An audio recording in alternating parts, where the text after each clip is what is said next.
We divide 629 by 2 in a long division method. So 2 times 3 is 6. On subtracting we get 0. So now we put down these 2 and 2 times 1 is 2. On subtracting we get 0. So again we put down this 9 and 2 times 4 is 8.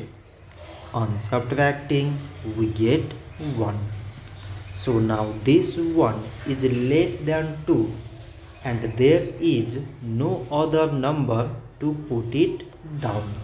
So we take here decimal so that we put 0.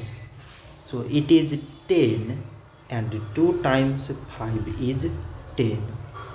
On subtracting we get 0.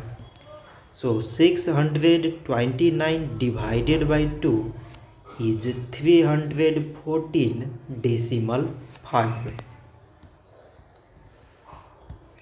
So this much for today and thanks for watching.